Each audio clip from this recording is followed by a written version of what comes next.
little reunion about to crack. We got the whole crew back. Really, bitch? A cabin in the woods. Now let's get it all in perspective for all y'all enjoyment. You still a slave to the white man? Y'all gonna start calling my wife the white man, all right?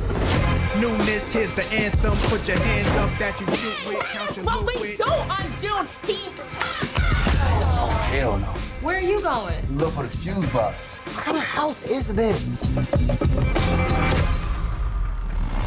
No, thank you. The blackening? Whoa! Jim Crow Monopoly. Shit probably runs on racism. Pick a card and save Morgan. What do you mean, save Morgan? Refuse to play, and she dies. I think we have to play the game. In your predicament, the black character is always the first to die. I will spare your lives if you sacrifice the person you deem the blackest. The blackest? Nobody should judge anybody in here, bro. You have 2 minutes to decide. Wait. Y'all can't pick me. I'm gay. Oh, Clifton. Yeah. I can prove I'm not the blackest. Prove it. I've never seen Friday. I voted for Trump. What? What? Twice. We have to split up. Your time has run out. It's time to die. Why black women gotta save everyone all the damn time?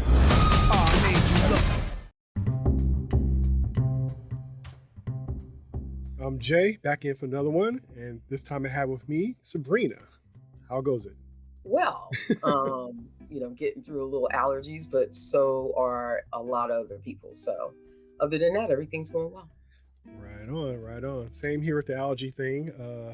So I try to stay medicated and keep on pushing. So the movie we're discussing this time is The Blackening. So I saw this trailer for this movie about a year ago, if not more. I saw the trailer, I enjoyed it, it looked funny. I was like, hey, I want to check this movie out, can't wait to see it. And like what happens sometimes, the movie disappears and never comes out. And you don't know if it was never released, or was there an issue with the company who was housing it, the production company or whatever, or if it went straight to on demand or whatnot. And I think it happens more often than not, but I think sometimes when we see trailers, they don't always stick with us. So you don't never really think like, hey, whatever happened to that movie? You'll think like maybe you just forgot about it or whatever, and it could have just been wiped away. And so I thought this was kind of one of those kind of movies. So when it kind of came back up, I was like, yeah, I remember seeing that trailer. I wanted to see it again. And it was done, I think it was done in either 2021 or 2022. So it's been done. But with the pandemic and other things, I don't know what the real story is. But when I saw it come up and I found out about an early screening, okay, so I know the movies we often discuss are quote unquote black related movies. So that's not a thing as if that's the only thing that I could talk to you about, because we talk about many things. But it's a running theme, and it's not on purpose, but it's also something to be said about discussing these kind of things, because it's so much that goes along with it. How we're being portrayed, how it's being perceived. It's a lot of nuances. And so sometimes, even though it'd be like, oh, it's a quote unquote black movie, there's so many nuances, and you kind of need a person who add to the breakdown or discussion about a particular form of art, And I respect and appreciate your insight. So that's why you're the person that, when it comes to this kind of stuff, I'm like curious of what would Sebrenia think of this. And so I hit you up, and as always, you came through. I was like, hey, got this early screening of this movie. I remember the trailer from a while back. It looks fun. I can't guarantee it's going to be good, but it'll definitely be a movie that we could discuss. And we checked out the movie, and here we are discussing it now. You did give me an apology disclaimer before going to the theater. So I was like, okay, I kind of heard about this film. I had seen the trailer as well. And I had also seen, I guess, the short film that it was kind of based on. It kind of popped up on social media at some point. But my first disclaimer is that I don't really like horror movies. So, I had to kind of like, okay, it's more than a horror movie. It's a cast that is full of Black folks, and it's comedy. So let me check it out. So you got me on that one. I came through because I was really curious about it. So, and I was not disappointed. I wasn't disappointed. It was a good film. So. All right, before we start discussing, I want to start with a synopsis. 7 black friends go away for the weekend only to find themselves trapped in a cabin with a killer who has a vendetta. Will their street smarts and knowledge of horror movies help them stay alive? Probably not. And that is a synopsis for the movie The Blackening. And the tagline is funny. Matter of fact, the tagline could have been the title of the movie. The tagline is, "We can't all die first." Right. Right. And that says a lot right there. And you know, does. unless you know, even that would be over your head. You know, it's like, but it's very clever. And that says a lot when the tagline is even, you know, kind of leaning into the situation. This movie is directed by Tim Story and it's written by Tracy Oliver and Dwayne Perkins. And so Tracy Oliver, she's been around for a minute. She's worked on several projects. I guess she worked on projects with Tim Story before, as well as her own stuff. And her credits kind of range with, she wrote like Girls Trip, First Wives Club, that movie called Little, this Amazon Prime TV show called Harlem, which is an interesting kind of a show. That's probably worth another discussion. But that's the shows that she's known for. And what I didn't know before, until kind of digging after the fact, that this movie is based off a short that was done by Dwayne Perkins, who is an actor as well, who acted in the original short, and then also played a different character in the feature film.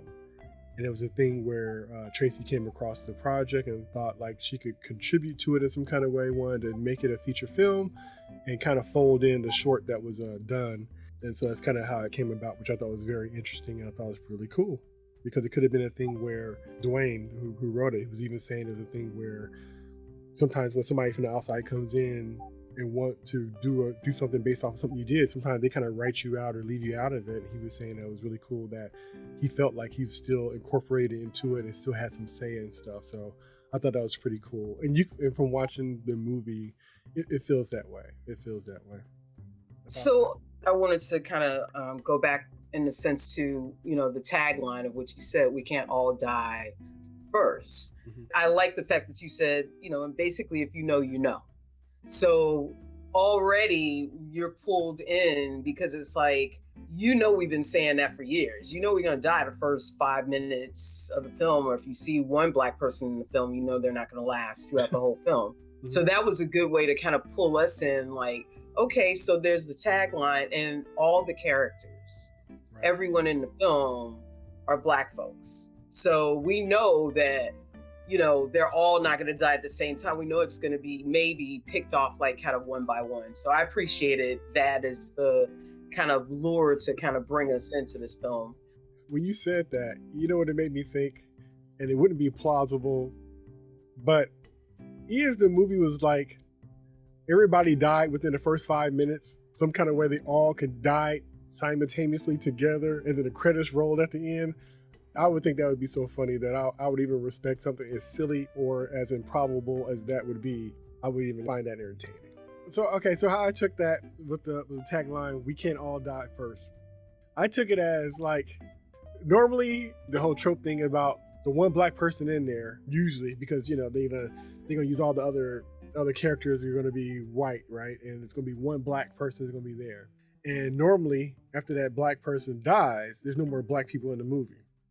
And so I take that tagline, "We can all die first," as if one of them do die first, you still have a slew of other black people that's still going to be there, and we're still going to be in the movie. Because it's in any other typical movie, and it was one black person, and that one black person is going to die first, it'd be no more black people in the rest of the movie. Right. That's true. That's true. So I kind of thought, like, okay, so if you feel salty about, like, the only black person we have in there is dead, you can't say it about this movie, because even if one dies, you still got 6 others that still gonna be there for you to root for at the end. All right, so this was directed by Tim Story. Are you familiar with his work? Some of his work. You know, I was kind of looking through his biography and saw a couple of them, you know, that I recognized. Yeah, I know he did like Think Like a Man, that was very popular. He did the Barbershop series. He did Taxi with Queen Latifah, the Fantastic Four movies. I think one of the last movies I saw by him was like a kid's movie, but he did the Tom and Jerry movie. He's an interesting director. Like, I root for him because he's like one of the few, black filmmakers that really get a chance to do movies and stuff like that. But I really think that for him, he's kind of hit or miss with his movies. And I think if he has like a good story or whatever, it really helps him to shine. And sometimes if it's some other stuff, then So when I saw him attached to it, I was kind of like, oh, we'll see what this is going to be. But I thought that I kind of figured it would be cool just because of the premise. And so I saw, some of his directing skills kind of came up with this movie that I thought, it was kind of surprising. And I was glad that I was pleasantly surprised, I would say, by some of his direction with this movie, because it's not like he's not really known for doing horror movies. And so for it to be that type of a movie and to figure out a way to infuse it, I knew it could probably be a challenge. That's for any director who is directing a movie that's kind of not their lane. Yeah, for those reasons, I have heard of him before, but don't really follow the genres that he, I've seen Barbershop, but you know what I mean? It wasn't attached to him necessarily as much as it was just that I wanted to see the film. So, the combination of him and the other, the writer and the producers and all of that, I feel like it works, with this one, as far as him trying something new, something that he hasn't necessarily done before. He's done comedy, but this horror film genre it could be tricky, because the basis is always going to be like Scream. So everyone's always trying to make the next one. And with this one, I felt like, okay, so you got a genre. Let's just call this the genre, the Scream kind of genre. Right. But the fact that that it was meant to be true to form, in the sense that there was, sometimes we think about what is a Black film. There's a definition for it. Some people think, oh, Denzel Washington's in it, so it's a Black film. It's not true. There's a fine definition for, is it made for Black folks, Black audience? Are there, is it a Black cast? Is it directed by a Black, person? All of those things are what fits that category of Black films. True. So, going into it, I knew that it was a Black film because the entire cast is. But the way that the film kind of went, it really made you appreciate your Blackness, is what I could fully say. You could really appreciate, and you felt seen and heard, in this movie, as far as the vernacular was concerned. It's very consistent. And I appreciated that part. So, I feel like he's made a hit with this one. I don't know if there's going to be a part 2, if this is going to be a new kind of genre for him, but I think he did a good job, with this one. Yeah, you said something that made me think of something else. Like you're saying, like the Black director, Black writers. And this would be a different discussion, but we got to touch back on it. I'm always kind of curious on folks' thought as far as, what makes it a Black movie. So if it's a Black director and a white writer, is it a black movie? If it's a white director and a Black writer, does that make it a Black movie? If it was consulted by Black people and a white person directed it and wrote it, can it still be a Black movie? And so it can get touchy, like you said. You could mix it up a little bit and say, right, what if, you know what I mean? But I think if it's geared towards subject matter, if it's, I was kind of thinking about it when I was, taking notes for it, and I was thinking about similarly the same thing. It was like, if it was a film that had one Black character and it was full of, folks from, different ethnicities, but it was basically one Black person, and the story was based on something that any other ethnicity could be going through, does that make it a Black film? You know what I mean? If it was about a Black woman that was trying to get a job, and, as simple as that is, a lot of people make films about, trying to get a job, so what makes it a Black film? If you were to, infuse the struggles that she was going through, like say she went to, college and got a, degree and all of that, and came out with her peers that were of different nationalities and thought, yeah, I'm going to get this great job. and you see collectively everybody else is getting a job and she's not, to me, that's what turns the tables and makes it centered on blackness. So I think it's tricky, but I think that that's what I'm looking for in those kind of films. I don't think it has to be an all black cast or it has to be necessarily directed by a black person to make it a black film. I just think it kind of just gets a little tricky. I don't think it's just one category in a sense. I think it just gets really tricky. It just depends on what people think about it. Yeah, I can always look at nuances and if you're being true to the person in the story and things like that. Because I think depending on who you are, there's little triggers that let you know that it's of you in a way, be it pausing at a certain thing or response to a certain kind of thing. All those things kind of play into what would make, to me, something that would be, I consider, authentic in a way. So this is still our non-spoiler part. What are your overall thoughts of the movie?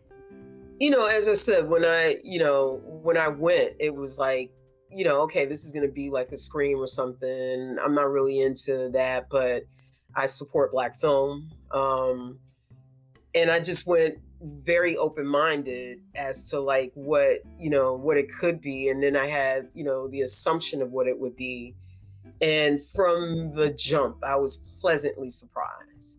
And, without going into any details about it, as far as the story is concerned, I like the fact that there was very different characters in all the black folks that were on screen.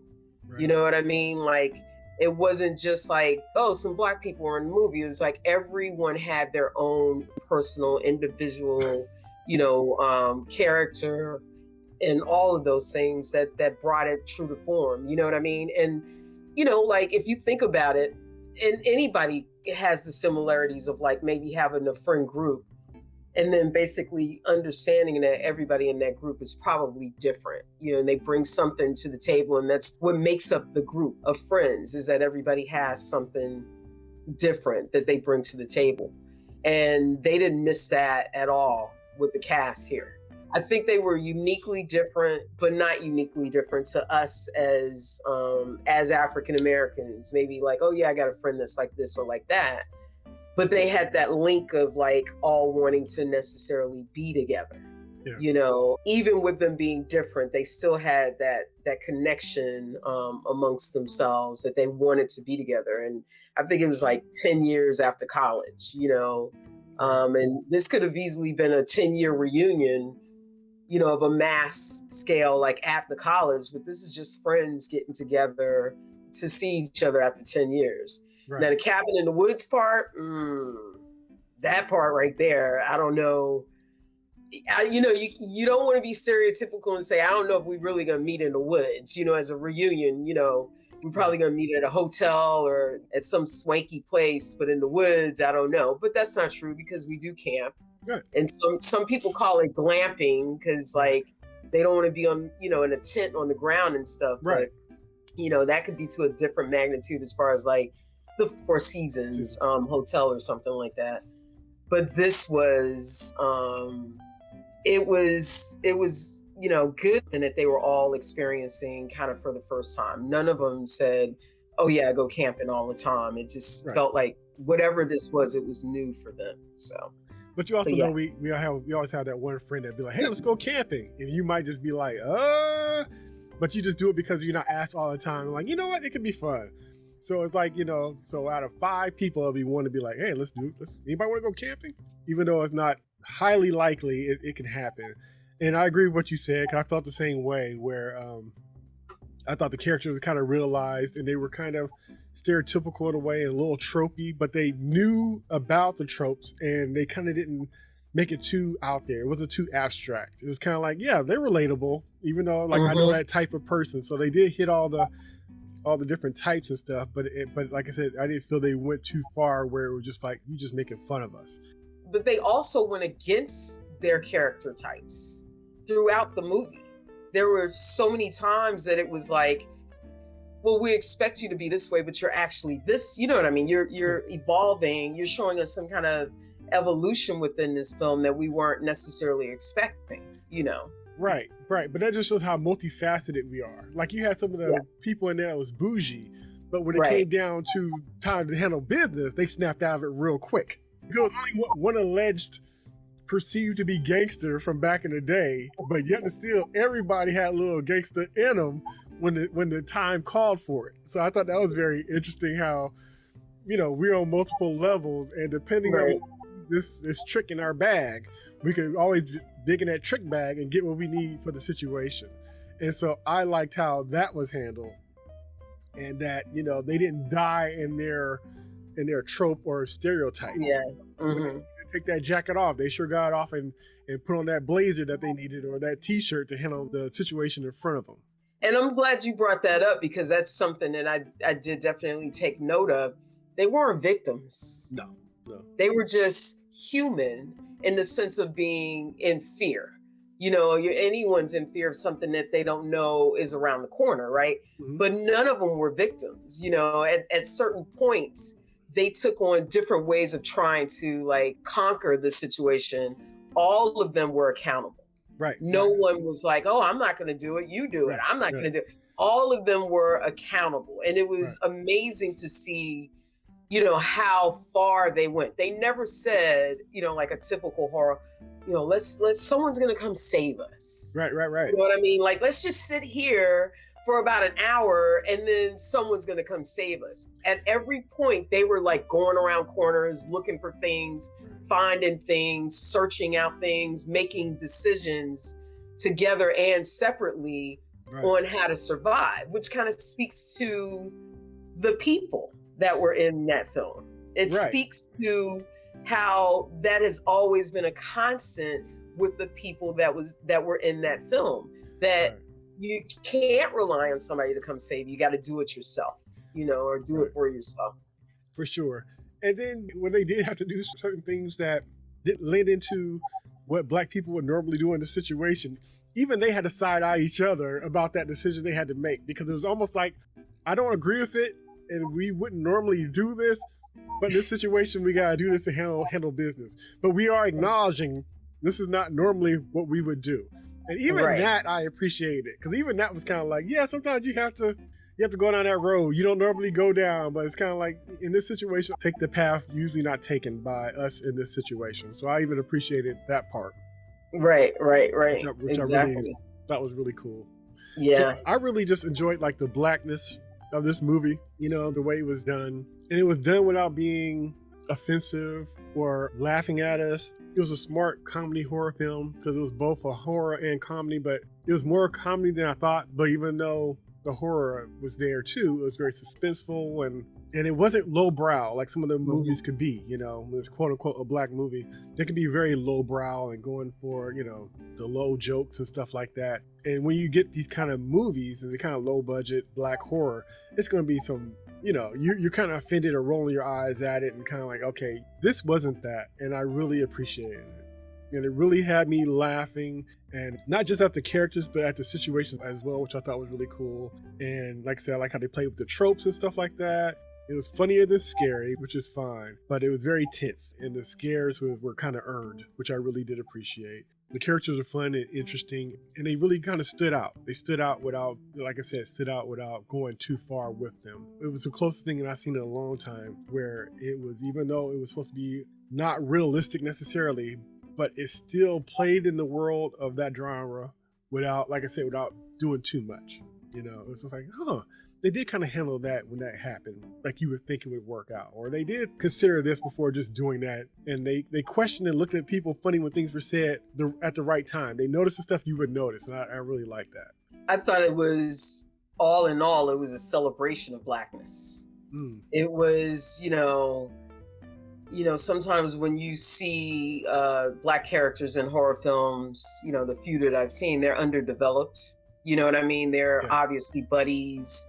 You don't know anything about their backgrounds or anything, where they came from. They're just on the buddy system, But with this one, you got to know everyone individually before you knew them as a group, because of the way they revealed themselves in the very beginning, talking about their backgrounds and their past and what they were currently doing, and their relationships within the group and who they didn't like and all of that kind of stuff before anything really kind of jumped off on it. But I think one of the things that I really enjoyed a lot, without giving, the trailer gives some of this stuff away, but the writing was good.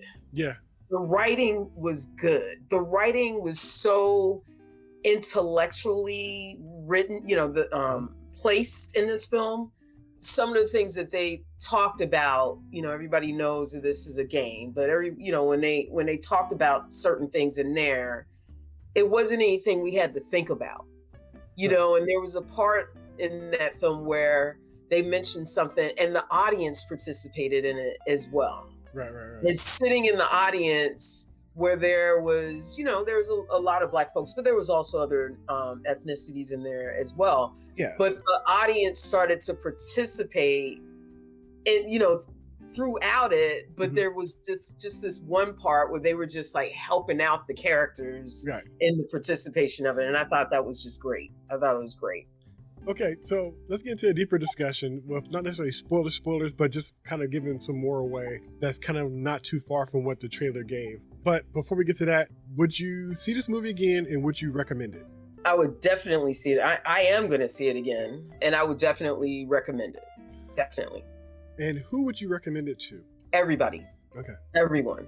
I think that it's kind of a funny question because I think that as Black folks, we make decisions, when we see stuff like this, commercials, trailers, and all of that from the beginning, whether we want to see it or not. Right. So I would introduce it as just a good film. Like it was just a funny film. And, I think that it's worthy of seeing because of the way, everything that it encompasses. I would definitely still recommend it to an audience that, that is African-American, just to tell them how good it was. You know what I mean? Like, it's better than you think it's going to be. You know what I mean? Because like I said, I think, we, or anybody just kind of makes that decision on their own. Like, do I want to see a horror film? Do I want to see a comedy or whatever the situation is? But I would recommend it to anyone.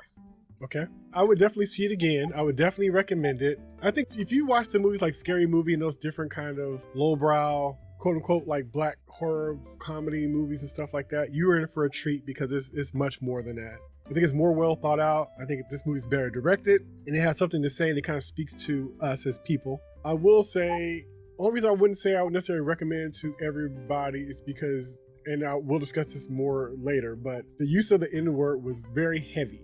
And I'm still funny about the N-word in mixed company. If I'm not there sitting with them, then that's fine. Around other folks hearing that, I don't know. It sits funny with me. And so for that, I would be kind of like, but like you said, as far as it just being a good movie, entertaining, fun, and different, oh yeah. I think anybody who likes that kind of stuff, that's cool. I think if a person is not into horror films, they would still enjoy it because it's mainly a comedy. And even though there's violence and it's suspenseful, it's not that over the top. And I think that you're so entertained that you wouldn't even really notice it because it's not really trying to lean into that. It's just a circumstance of the situation that they're in more so than we're going to try to be the goriest or we're going to try to gross you out or throw you off. That is not the intention of it. It's more of a how would these folks deal in this situation kind of thing. All right. So we're about to get into our deeper discussion. No deep spoilers, but kind of leaning in the kind of stuff that you would probably already see in the trailer. And so with that, some of the stuff I would say stood out to me, like I just kind of mentioned, the N-word. What did you feel about that, or it didn't matter to you? Did you feel a ways about it? I mean, it always matters to me because I'm old school, so I don't believe in it at all. You know what I mean? I just saw, a little off topic. I just saw a reel where there was a Caucasian woman with a African American man in the room, and she was dancing to this song that says something about you can take that in, you can have that in. And she was like, I'm gonna teach him this dance, and he's in the background. And that disturbed me more than anything, because it was like, I'm sorry, like, is this real? Like, is she dancing to this song? So you go straight to the comments, and the comments kind of rip her apart. Like, that's not for you. And then the argument is, this is throughout all music now. This is said, everywhere. So how can you kind of escape that? So wait. So this is a movie? No, this was just a reel somebody made, like, a little dancing kind of, they were showing. Oh, you talking about Kendrick Lamar? No. Okay, because he had a similar So- thing where he's on stage. He had a person, a white girl, come on stage, and she was doing the song. And the thing is, kind of like you do the song, lyrics for lyrics, but you don't say the N word while you're doing it. Yeah. And she was going through it, and she said the N word, and he kicked her off stage, and all this other kind of stuff. And people were kind of pissed at her, but then almost pissed at him too, saying like, you know, well, if you're saying it, and it's in the song, they just sing the song, and so you kind of put it out there, and it's not like they're using it in their own context. They're using it in the context of the song. Right. So, I don't know. That's always going to be the argument for, again, I don't believe in any of it. I don't believe in the hard R, the A, the, you know, XYZ. I don't believe in all of that, but I also have adult, you know, kids. Yeah. And I know that at some point they were listening to music that I wasn't, you know, in charge of, if you will, you know, because that was the music that their peers were listening to. And, you know, you want to be down with your peers in that sense. So, you know, they don't use it around me, you know, they respect that. And I understand that feeling of like, that's not something that you feel comfortable with as far as, you know, being in a room with that being said. I don't know if I can't say I'm immune to it because I hear it and it still makes me, you know, kind of like shake a little bit. But I think in the context, you know, I try to make it make sense in the context. You know what I mean? Like, I'm not going to listen to a song that's just saying that word, period. Like, I wish it would be taken out. You know, there's songs or something where it's kind of snuck in once and I'm like, okay, you know, I'm not going to sing it, but it's in there. But in this movie, you know, in the trailer, they mention, well, you use it the most. So it's you, you know what I mean? Right. So it made sense for that part, you know. Yeah, it was used in context. I thought it was fine, but it was just because I've heard it done more when it wasn't needed. So at least it's kind of played into the thing. And it was funny because I was thinking, because I knew that from the trailer. So when we're sitting there watching the movie, right next to me is this older white guy. And I'm thinking like, he's laughing at stuff. And the whole thing is funny, but it's just like, it's all funny. Just like, you know, Dave Chappelle doing that stuff for years. And just one day, it was just one too many laughs at the wrong thing. And it was just, it was just like, ugh. But, and I was just kind of curious because even as a screening, I was interested to see who all was going to be there. And the crowd looked pretty much like I thought it was going to look like. It was going to be a mostly black crowd. There's going to be some white folks there with black partners, more than likely. And so I kind of figured that too. And I don't know. I almost felt like, and it's not fair because the movie's for everybody to see, and for it to be successful, everybody would need to see it. But it's almost kind of like, you know, I don't necessarily think this was for everybody necessarily to go to. And that's not fair. I know that's not fair because it's like saying like, okay, when there's a white movie, then black people can't go. So I understand, but it's almost kind of too, it's like information kind of being put on Front Street, which I think is different. If it was a different subject matter, like love and basketball, everybody who want to come on through. But if it comes to silliness, insight, or not on our best look, then I'm protective about it. You know, and it's kind of like those stories. It's funny because the ones that are silly, not in the best light, those do successfully well. And then the ones that are, I think, more endearing, more truth to us as people and stuff like that, a lot of times those are the ones who are cult classics because the majority of people didn't come see it. So it's, you know, so the silliness, ignorance, and torture porn of slavery and all the rest of that kind of stuff is well attended. Well attended. Any other story other than those kind of stories, you know, good luck. You better hope that black crowd is going to be there, making it make a minimal, or at least making the money back, or being on, you know, some other situation where it's on demand, or buying the Blu-ray or some kind of situation, because, you know, it's like people grow out in droves for 12 years a slave, but like Last Black Man in San Francisco, good luck with it getting the audience that it deserves. That's true. So, you know, when we talk about the N-word, backtracking a little bit, you know, there's the Quentin Tarantinos who are like, let's just, you know, pepper it, spray it, put it all over the film and stuff like that. So, you know, his history of doing that just to, you know, do it because he can, you know.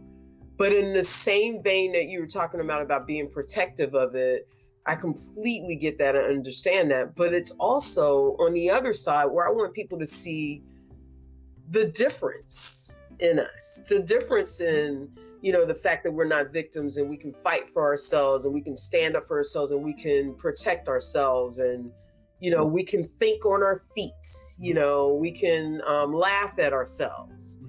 We can accept each other as we come into the room, with various different backgrounds.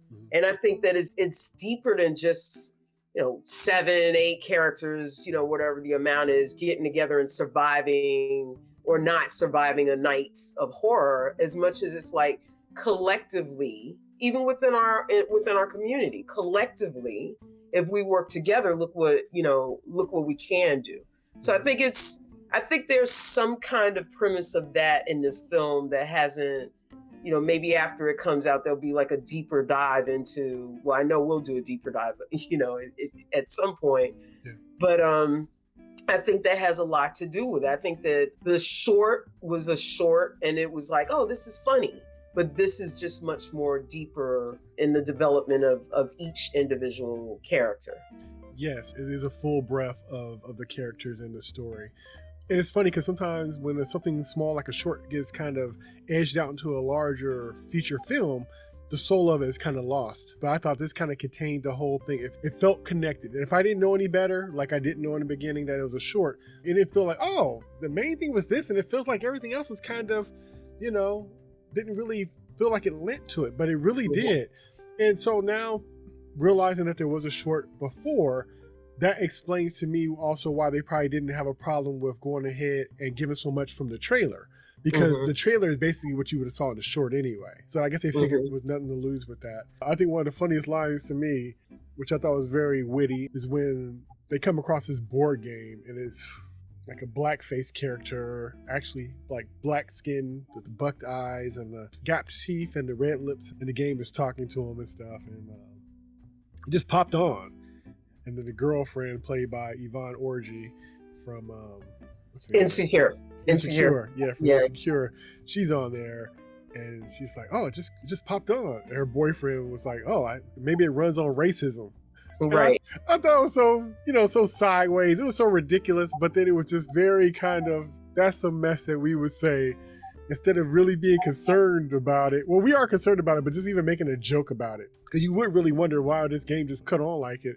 We would probably still have something slick to say about it anyway, just to kind of cut the tension. I really liked stuff like that. I thought it was very entertaining. Yeah, it's interesting that even in that moment of it being dangerous, like danger warning, that it was still like, let's make this a funny thing, and I thought that was interesting too in the film, that it wasn't, I think that we always kind of say, if we hear something in the next room, we're not going to investigate it. Then the film would be over with. If it was according to how we normally kind of speak to how we are as a people. Like, we just don't go investigating that kind of stuff. So that couldn't have happened. So it was interesting that when moments like that first occurred, my instincts were like, why are they getting up? I'm confused. That's not what we would do, but then it's like, but this is a movie and he has to move or she has to move in order to, make this progress into what it's going to be. So, right. And even a situation where, something that you would take as an insult, like, like, wouldn't somebody have a gun? And it kind of gets brought up, Yeah. And then it's kind of like denied. And then it's kind of like, well, we wouldn't just be coming out there not prepared. You know what I mean? Right. So even stuff like that was just like, yeah. And so, like I said, it just, and if in somebody else's hands, and it had like a character was gun toting or something like that, it probably wouldn't feel the same. It'd almost be like, saying like, it's just funny how certain things in certain hands makes a difference on how it's taken. And so one of the things like from the trailer that I thought was very funny and interesting is just like how the way it was set up. It's kind of like, usually in the society we live in, blackness is a problem. It's a problem. The good parts, the bad parts, and different parts, it's a problem. And with a lot of black folks, blackness is something that we wear, to the point where even if we misunderstand blackness or the idea of blackness in our head, even if it's detrimental, it's all we have, and it's presented good, bad, or indifferent as well, right? Right. Which is a whole other thing. So it was interesting hearing the argument of each other's perceived blackness to decide on who would be given up due to their quote unquote blackness. Mm-hmm. And I thought it was very funny because some of the stuff I was thinking, I will say at least 75% of the things I was thinking about the characters that I knew about them so far would come up in the argument, and it did. It was just very funny to me that it was that on point as far as their arguments of you know, their quote unquote blackness. So they could kind of decide on, you know, who would be in the situation due to the blackness. So what did you think about some of the arguments that they had? And, you know, because like one of the ones I knew for sure is going to come up was like, because even though it was a joke, it kind of hit on all the different issues we have of blackness and how we see blackness and the issues. So like things like the dark guy, like some people perceive him being, you know, the blackest because of skin tone. And then the other person might be considered the blackest because they're half white and they got more to prove. They have more, they have to have it on their sleeve because it's not showing on their complexion. And so, or you're black because you use the N-word, or you're black. Right. So all that, it was so much truth telling in a way, and a lot of stuff being unveiled in a funny way for a different reason, but it was still like perceptions of the blackness. But it was just funny how it was coming out and how all those things, right, wrong, or indifferent, were all parts of blackness, even though it was used in that way. But that's a deeper dive in the sense of how we as a community perceive each other outside of this movie as, you know, degrees of blackness. We all know, you know, we got the black cards, you know, we've always kind of thrown that at each other, like, oh, if you don't know this, then I'm gonna have to take your black card. You know what I mean? And like, we don't even call it, we're so good at it, we don't even call it the black card, we just call it the card. You know what I mean? So like they, you know, one-on-one, we know what that is. In a group, we know what that is, you know, as well. But I think that we all kind of, depending on how you were raised, where you were raised, what, you know, environment you were raised in, we all have to go through some kind of walkabout, if you will, when it comes down to our gaining our blackness and understanding who we are. I think we all have to walk that walk. It is not something that's placed upon you because of your complexion or who you were born to or any of those things. I think we have to, at some point, individually ourselves evolve into our blackness. And once we get there, then we're ready to kick butt over it. You know what I mean? As far as responses are concerned, like, you can't tell me I'm not black. Like, you just can't. I mean, it's painful for Black people to say that to each other. Like, you know, like you don't measure up to their particular description of what blackness is. But as long as you understand, and it's getting harder and harder for anybody to understand blackness because of, you know, I dare say Florida, which, you know, I'm from, which angers me every day. It's a fight more than it was before because it's the erasure that's going on now. So I think this film is good because it shows that, you know, being Black is just acceptable across the board. You know what I mean? We don't have to fight for the levels as much as we just need to hold on to being Black. One of the things that I thought was interesting, I thought was funny, the competition of who was the blackest. So they try to undo their blackness to survive because they wanted the person who was going to be the blackest to get ejected. And so, you know, people pulling the gay card, some people pulling half white cards, somebody pulling this, that, you know, like the shows that they watch, just, you know, all this kind of things that we, you know, in the culture, silliness will just deduct points because if you do this, you're not Black. If you swim, blah, blah. And we know that's silliness, but those are the things, and they did kind of come up to try to take down their own peg so they could survive. And so what was the last thing they did to prove their blackness? What was the final thing that was used to prove that? What was the final question and or thing to prove who was the blackest?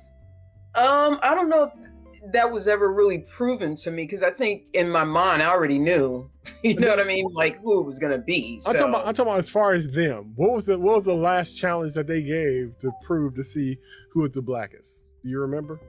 Are you talking about a show? No. Okay. No, that was part of it. No. Okay, so the last thing they did to prove who was the blackest was whoever had hot sauce on them. Yeah. They proved that they were the blackest. And one person had hot sauce. I'll leave it at that. But let's say one person had hot sauce and that person was considered the blackest. So that thing about that trope. Now, have I ever met anybody who walked around with hot sauce in their purse? I have not. But do I know the trope? Yes. And so if I ever did see that happening, I wouldn't be surprised, because it's something that I've always heard about, and, and folks travel with their, hot sauce. And if it's a woman, she travels with it in her purse. And did it make you think of anything else when you seen that by any chance? Not that it has to, but I'm just curious. I mean, no, you can, tell me what you mean in reference to that, but I definitely wouldn't have been in that circle, because I don't like hot sauce. I mean, I like buffalo wings every once in a while, but I wouldn't have necessarily been in that circle. And the trope that you mentioned, Beyonce has a line in one of her songs, I got hot sauce in my bag, swag, you know what I mean? Yeah. So like, it's definitely, I've gone to restaurants with my family in tow, and, they'll bring our food and put it on the table. And this young man was like, I'll be back with the hot sauce. Mm-hmm. And I looked up, and my son was like, we won't be needing that. Yeah. You know what I mean? So it was fresh that it came from him. It was cool that it came from a younger generation telling this young man, like, what are you doing? What are we doing here? Right. I'm not for sure where that came from, because even my family came from Arkansas and Alabama. So I don't really know where that came from, but it's possible, and that's fine. I've seen it like in movies and stuff like that. But whatever, that's on our list of blackness, I guess. And and it's one of those kind of things that's supposed to be connected with, that's what black folks do, and it's one of those kind of things, if you have that, and that would kind of solidify you being down, knowing what's up, or part of the culture or whatever. Right. And so when I seen that, I couldn't help but think about Hillary Clinton's interview with the Breakfast Club, when she was talking about how she carries hot sauce with her in her purse. What's something that you always carry with you? Hot sauce. Really? Yeah. Really? Are you getting information right now? Hot sauce. Hot sauce in my bag, swag? Hot sauce. Really? Yes. Now listen, I just want you to know, people are going to see this and say, okay, she's pandering to black people. Okay. Is it working? Yeah. Yeah, I never saw that one. Thank goodness. Yeah. Wow. And what was her response? She said she does. And then she got called on it. And it was almost like, are you trying to say that so you could appease black people? And her response was, if I did, would it work? Wow. Right. Now, would you think that Bill had hot sauce in his bag, as opposed to Hillary? No, he had the saxophone. Right. But still, would he have had hot sauce in his bag? He might have. Somebody might have had it for him. I don't know. I'm just saying, people thought Bill was more down than she was. So. But like I said, because of that saxophone on Arsenio Hall, everybody had their thing. And it's just very interesting. When we see it, we got to call it out. And if we don't call it out, we at least got to make a note of it to understand that somebody having to go that far out to give you like signals versus giving you truth, answers, and substance, then there's a problem. Because anybody who's about anything would not have to lead with that or stoop that low. To me. Yeah. That says more of your shortcomings. If you had to bring up the hot sauce thing, and then to get called on it, and then to be like, if it worked, but it was just, But yeah. So what was your favorite part without giving anything away? I don't know. I had many favorite parts. I was just taken by the whole thing. Just the reactions to the situation. Because sometimes when we're used in situations, we might be, this is just an example, but sometimes we're the super black person who's magical that could just do all these incredible feats and stuff. I think that we stepped up reasonably and not in a almost kind of like, just because you're black, then this kind of thing. It was still within reason. It wasn't a magical Negro type character that solved all the problems. Because to me, the fight that would be put up or the way they went out be more important than them surviving in a way. In a way, you know? Yeah. And so those who survived and tried, I think they went out valiantly. And in a way that was still respectable to the culture. Yeah. It's funny when you said the magic person, I was like, oh, you mean the magical Negro? That trope? Like, I've written stuff about that before because it exists in every point of society in the sense of, overcoming or how you're supposed to be and all of that. And I think my favorite part was similar to, like you said, my favorite part was my evolution from this film. My favorite part was, I'm gonna, go see this horror movie. And I know it's gonna be funny, but there's black folks in it. So I'm going to support it. My favorite part was from the very beginning of like, wow. And then just, stomping my foot and kind of yelling a little bit and, doing what we do, talking back to the screen a little bit and all those things. That was definitely my favorite part, to just kind of be more open-minded to a genre that I probably normally wouldn't go see. I mean, I went to go see Get Out, but, everybody was going to see Get Out, and like, it was a black film and it was, everybody said it was good. That did the same thing. Yeah, that did the same thing as far as like realistically, it's a crazy situation, granted, but the way it was handled was well done. To me, it's the same kind of, this had the same kind of thing, but normally in these kind of movies, it's far from this. And I've seen enough of the other versions of this that as soon as you see the title or the movie poster, you just kind of roll your eyes like I almost did with this one. And like I said, I kind of thought that the trailer and the jokes in the trailer was all it was going to have, and it was going to be nothing else to it. And I was surprised. It was more fun than I thought it was going to be. It was a little wittier than I thought. The characters were fleshed out more than I thought. It didn't go the raunchy route like a lot of these movies normally do. I wanted to make reference to that too. Usually that's part of the like formulaic part of these horror films is there's some like, oh, Billy and Sarah in the room doing something, you know what I mean? Doing something or being intimate or whatever, and something sneaks up on them. You know what I mean? So like, I was like, if we really just like unpacked this frame by frame and compared it to other like horror movies, I wonder if we would see like, yeah, they tapped on this and this and this and this, and look at how they changed it up without going deep into, like that situation that I just mentioned. That was unnecessary. Right. It's unnecessary in any horror movie because it's kind of like, it's something that's expected and it usually kind of happens all the time. It's a formula. Yeah. Like, oh, you got to get people in the room together and someone sneaks up on them. You know what I mean? So like, it would be really interesting to look at it kind of like in comparison to something else, not like a Scream that's a comedy, but like a Halloween or something, and see if it was like, kind of the same formula, but not, not exclusively, the way that it was written or done with that particular film. So yeah, because with this cast, it would be disingenuous for it to be like a typical Cabin in the Woods type movie with the cast that they had, these characters. It just like, I don't think black folks would sit there and watch it and think that it would make sense. Because something as simple as now, and this is not really giving away anything, but as simple as, they're dealing with a situation and they're like, hand me something so we could try to do something about the situation, versus like, just giving up and running and letting the door fly open is kind of like, every situation was at least tried to be resolved.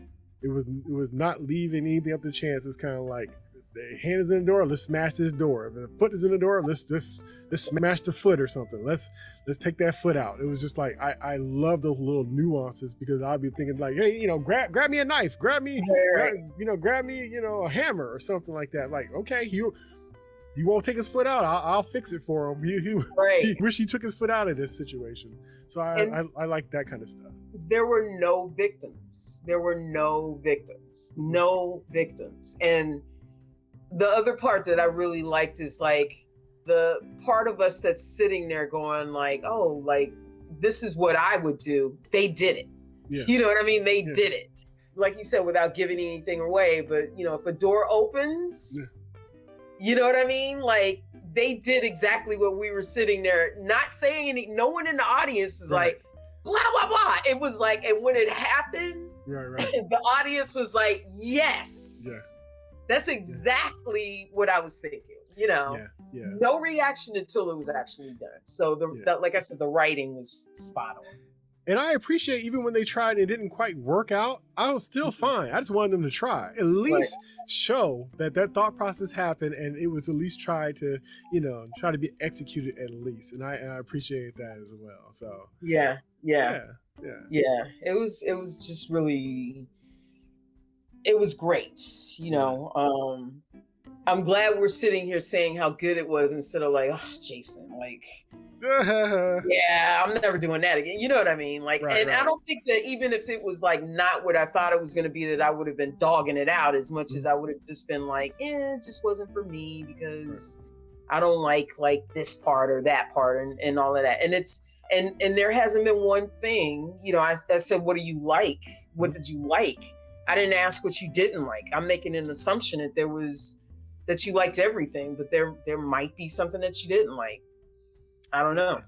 Anything, like the only thing that made me even think twice about oof was like the use of the N-word. I think that was it. But like I said, even the way it was used was fine. It fit like, the kind of thing. And it seemed like with that group that would kind of be how that would have went.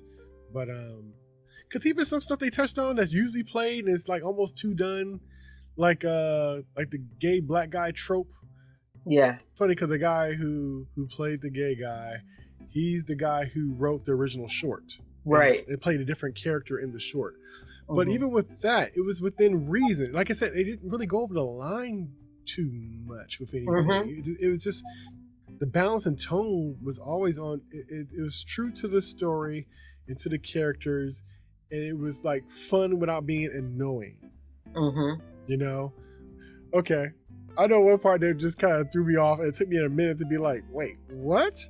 What's a trope on black communication? I'm trying to unpack that in my head without saying anything. Oh yeah. See, you had to do that. And that was at the beginning of the film. That was at the beginning and sprinkled throughout, but at the beginning it was funny. And then it was sprinkled and it was like, what? This is hilarious. It was brilliant. I never seen it quite done and set up that way. As many of the movies I've seen, that was brilliant. Like I said, it was no black trope left unturned. and it was like, wait a minute, did I see that? Or what? And then it was kind of acknowledged because even some of the characters in there was kind of like, what? Even they was like, what too? And it's like, I loved it. And it just reminded me of a clip I saw that was with, who was it? It was a game show situation. And they had two black women and they were trying to guess the answer. And you give clues, and you give word clues. And their clues wasn't working. And yet and still, that answer came up. And it reminded me of that clip. And it's just like, it's true. Yeah. We had that superpower. And it was just so funny to see it done that way. And to see it all in the movie because it was so left field. Like, I didn't even... Like I said, I thought it was something wrong with the movie, but that was brilliant. And like I said, the callback to it and all that, I'm like, this movie's on one. And, but the I'm here funny for thing, it. One of the funniest things, which was a little bit it wasn't funny, is the volume was kind of low on that film. So when that communication was going on, you had to lean in a little bit more, but then you could just lean back out because you're like, I don't need to lean in because I get exactly what's happening here. So I just need to have this visual aspect of it rather than like hearing it per se. So yeah. That's pretty. Glad you brought that up because that was great. Yeah, that part was great. That's funny because I wrote my notes. I didn't write that down, but just us talking, it was just so much stuff. Like normally with this kind of movie, I wouldn't even have a conversation about it really until I saw it a second time, just because it was that dense. And it's funny because we're kind of talking about this movie as if it was like some Spike Lee joint or something like that, and it wasn't that, but it still is worthy of a conversation like this because it was just so much stuff in it, and it's amazing that all this stuff was kind of came up and dealt with and kind of sprinkled out a comedy horror film based off of a short that's been pushed back for years that has yet to come out. I just wasn't expecting this. So the real surprise and scare was the fact that it was actually a good movie that we sat there and watched, considering all the signs was kind of like, don't open that door, don't push that play button, don't drive out and waste your time sitting in the theater watching this mess. Because if it ain't out yet and nobody's talking about it and no real trailers and no buzz or anything about it, do not touch, because it's going to be, because the ones that they do talk about and push and have all this buzz, they be a hot mess. Right. Questionable at best. I think even the fact that it wasn't in a mainstream place as far as the premiere, as far as where we had to go view it, is another, telling sign of like, let's test this out, in a small market and see, how people react to it and stuff. I think that, I'm not trying to predict it, but I really think it's going to have a good run during the summer. Yeah. I think it's perfect that like, you have your different seasons of the summer season and Oscar season. You just got to pick what lane, you want to be in. What I read is, I think it premiered in the Toronto Film Festival in like September 2022. Okay. So it was a test market kind of going on there, but smartly putting it, at the beginning of the summer in June, it could have a long run. It really could. And we need a good laugh, and I'm excited to laugh again at it. So I laughed harder because I didn't feel insulted. I felt safe, and it was just kind of like, without it being a joke at me. And so it let me be open to really just kind of lean into the movie, Yeah, I don't know if I'll go with anyone to see it necessarily. I mean, I go to the movies by myself all the time. Same here. I haven't been in a while because of the pandemic, but when I did, I would. But it would be interesting to go and know what's going on and watch people's reaction, like, oh, here it comes. You know what I mean? Like, oh, let me look at them kind of, and the screen, but kind of looking at people's reactions as to like the surprise of all of the vernacular and dialogue that they weren't expecting to come up. So that's going to be interesting, when it comes out mainstream for everybody to watch. Yeah. We're doing this again? Is there a part 2? Yeah, we have a part 2. For sure we could do a part 2. It'd be interesting to explain or have a conversation about some of the outcomes of it and what actually went down and stuff like that. That's definitely worth another conversation. Yeah, because it's like your hands are tied right now. You know what I mean? Like there's so much that we're looking at each other laughing about because we know, like, I want to say this part and this part, but like you said, to be fair, we gotta wait, just like everybody else does. And I just think that it'd be fun to kind of be like, and they did this, and what about that kind of thing. So we'll see. Right. We'll see. I don't know. Is anything else you want to say about the film? I think that the fact that they made it purposely an all-black cast, where there were, the majority were Black folks in it, and there were, other folks in it without giving it away.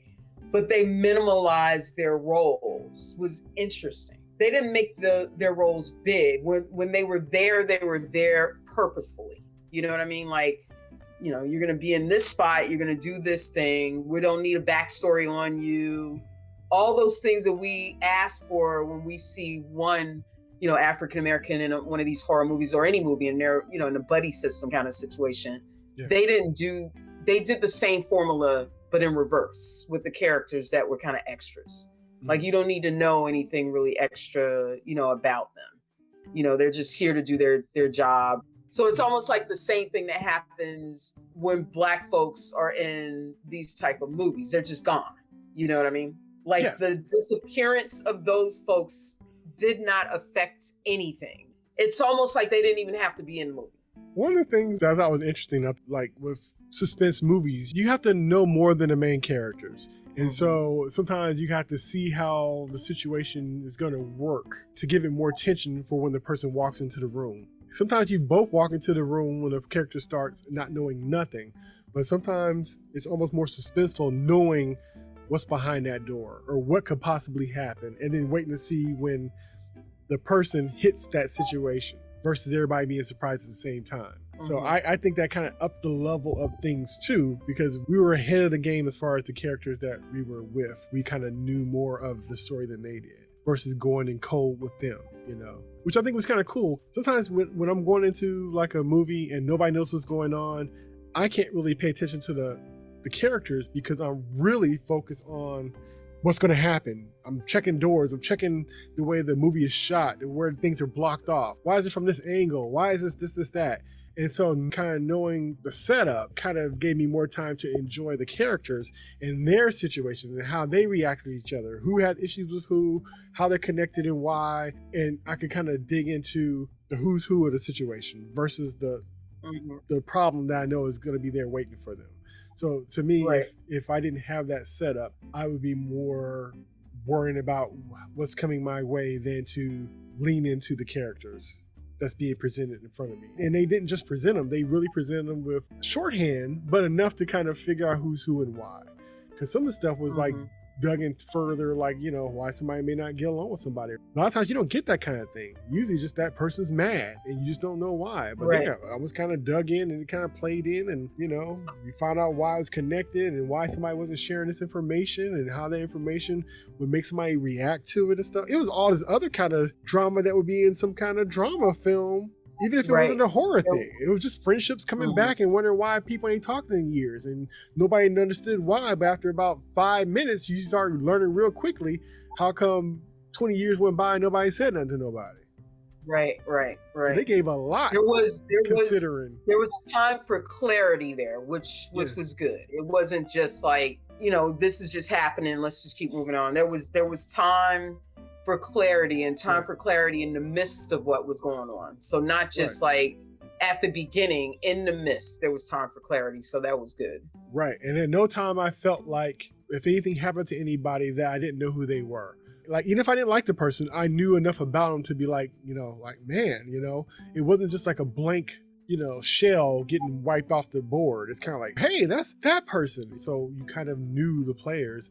And it wasn't, like I said, it wasn't just a shell. So you kind of was vested in anybody. You kind of didn't want none of them to go. Even if you didn't agree with them, you still, maybe because of the levity, maybe because of the jokes and stuff and how they interacted. Like, it's just kind of like, So, yeah. It's funny because I don't think any of them wanted any of each other to go either. You know what I mean? Even in making any of the decisions that they made, I think they all were just like, they didn't want that to happen. So that was interesting. Yeah, so it was cool. Like I said, it was refreshing. I thought it was fun. Like I said, I can't wait to see it again. Can't wait to discuss it further with the extra information that we're not talking about right now. But But yeah, it was cool.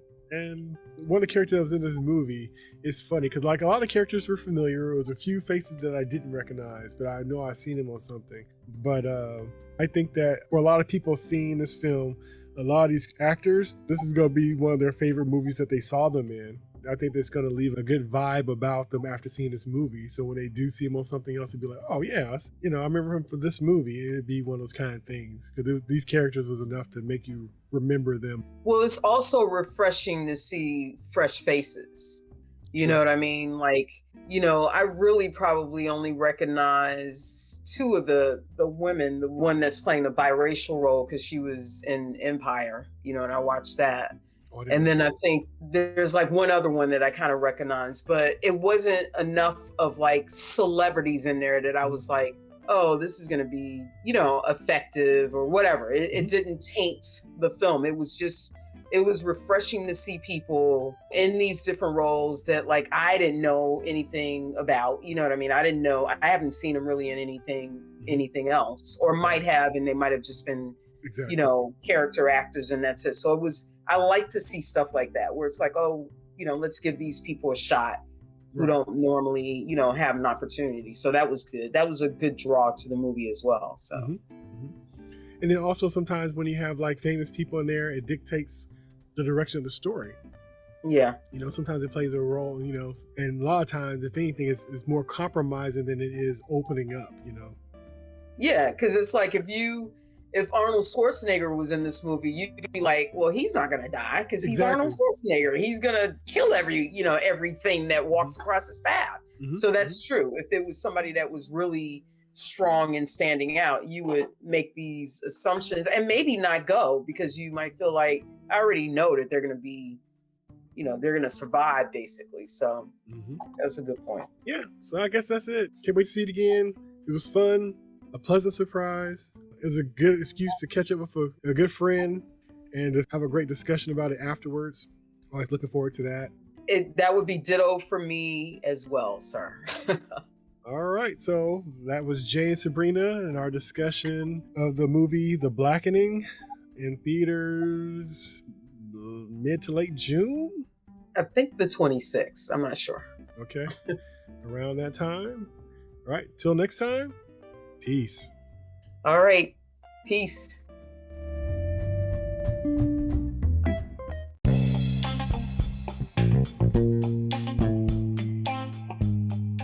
Thanks for listening, and please like and subscribe.